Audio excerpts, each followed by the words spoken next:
जय हिंद साथियों, आप सभी कैसे हैं? आशा करता हूँ कि आप लोग अच्छे ही होंगे और आप लोग मस्त तरीके से स्टडी करते होंगे। तो चलिए, तो आज का हम क्लास लेके आए हैं इतिहास का इंट्रोडक्शन इतिहास का इंट्रोडक्शन क्लास लेके आए हैं। आप लोग जो बिहार एसएससी का जो फॉर्म भरे हैं, चाहे कार्यालय का फॉर्म भरे होंगे, चाहे इंटर स्तरीय का फॉर्म भरे होंगे या सीजीएल का फॉर्म भरे होंगे, तीनों के लिए आपको कारगर साबित होने वाला है। ठीक है, तो हम आज सबसे पहले ये समझेंगे कि इतिहास का आखिर कौन कौन सा चैप्टर से प्रश्न आने वाला है।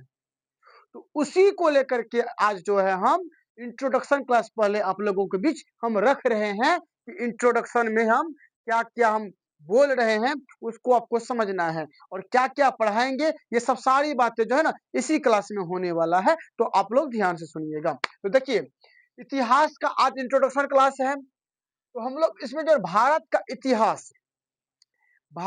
इतिहास से 60 से लेके 70% तक सवाल जो है ना आपको भारत के इतिहास से ही पूछा जाता है। बात समझ रहे हैं ना, भारत के इतिहास से आपको 60 से 70% आपको पूछा जाता है। कोई दिक्कत नहीं आपको एग्जाम में, हर एक एग्जाम में। तो देखिएगा यहाँ पे, तो भारत का इतिहास 3 प्रकार के होते हैं: प्राचीन काल, मध्यकाल, आधुनिक काल। अब देखिए, प्राचीन काल में कौन कौन से टॉपिक पढ़ना होता है और मध्यकाल में कौन कौन सा टॉपिक पढ़ना पड़ेगा और आधुनिक काल में कौन कौन सा टॉपिक पढ़ना पड़ेगा, इन सभी की हम लोग बात करते हैं। देखिए, प्राचीन काल है यहाँ पे। प्राचीन काल में सबसे पहला टॉपिक है पाषाण काल। क्या है? पाषाण काल।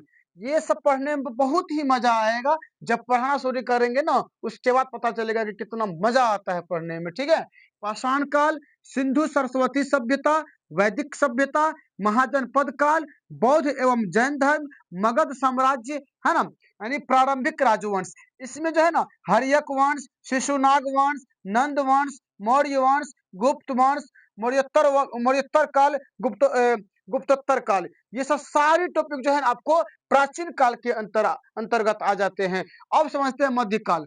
मध्यकाल में राजपूत काल आ जाते हैं। अरबों एवं तुर्कों का जो आक्रमण जो हुआ था, मोहम्मद बिन कासिम हो गया, मोहम्मद गौरी हो गया, इन लोगों ने जो आक्रमण किया था। आगे दिल्ली सल्तनत काल, है ना, ये 1226 से 1526 तक था। इसमें 5 राजवंश थे। कितने थे? 5 राजवंश। कौन कौन? तो गुलाम वंश, खिलजी वंश, तुगलक वंश, सैयद वंश, लोधी वंश। और देखिएगा, मुगल वंश में जो है ना विजयनगर साम्राज्य, बहमनी साम्राज्य, मराठा साम्राज्य, इन सभी टॉपिकों को हम लोग धीरे धीरे धीरे धीरे पढ़ने वाले हैं। समझ गए ना? आगे है आधुनिक काल में कौन कौन सा टॉपिक आते हैं। आधुनिक काल में भारत में यूरोपीय शक्तियों का आगमन, भारत में औपनिवेशिक साम्राज्य का विस्तार, नंबर 3 सामाजिक एवं धार्मिक सुधार आंदोलन, नंबर 4 जनजातीय आंदोलन, नंबर 5 1857 की क्रांति, नंबर 6 भारतीय राष्ट्रीय आंदोलन।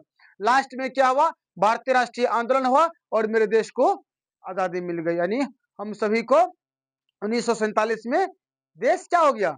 हम सभी के लिए आजाद हो गया। तो देखिए, भारतीय राष्ट्रीय आंदोलन में 2 प्रकार का हम लोगों को आंदोलन पढ़ना पड़ेगा, एक क्रांतिकारी आंदोलन, एक राजनीतिक आंदोलन। तो राजनीतिक आंदोलन में सबसे ज्यादा अहम भूमिका रहा है तो गांधी जी का रहा है, यानी देश को आजाद कराने में अहम भूमिका किसका रहा? तो गांधी जी का रहा है। समझ गए ना? इन सभी टॉपिकों को हम लोग धीरे धीरे अच्छी तरीके से ना जीरो लेवल से हम लोग पढ़ने का काम करेंगे और कहीं भी किसी भी तरह का दिक्कत नहीं होगा। समझ गए ना? आप लोगों का जो आगामी जनवरी फरवरी में जो एग्जाम होने वाला है इंटर स्तरीय वाला, तब तक आप लोगों का सिलेबस बिल्कुल ऑल सिलेबस आप लोगों का समाप्त हो जाने वाला है। ठीक है, मेरे पर भरोसा कीजिए, एक भी चैप्टर छूटने वाला नहीं है, एक भी विषय छूटने वाला नहीं है। हर एक पॉइंट को हम जो है ना एक एक पॉइंट को क्लियर करते हुए चलेंगे, बशर्ते आप लोगों को जो है ना इस क्लास को, यानी इस चैनल को जो है आप लोग सब्सक्राइब कीजिए, लाइक कीजिए एंड शेयर कीजिए। जब तक आप सब्सक्राइब नहीं कीजिएगा, जब तक मेरा सब्सक्राइब इंक्रीज नहीं करेगा, लाइक नहीं कीजिएगा, तब तक हमको लगेगा कि आप लोग मेरा सपोर्ट नहीं कर रहे हैं। अगर सपोर्ट करते हैं तो फिर लाइक कीजिए, सब्सक्राइब कीजिए एंड शेयर कीजिए, फिर हम समझेंगे। और इसी प्रकार से हम क्लास को जो है ना एक प्रत्येक दिन जो है इसी मोटिवेट के साथ हम क्लास को लेके आने का प्रयास करेंगे। चलिए, इसी के साथ हम अपनी बात को खत्म करते हैं। जय हिंद, जय भारत।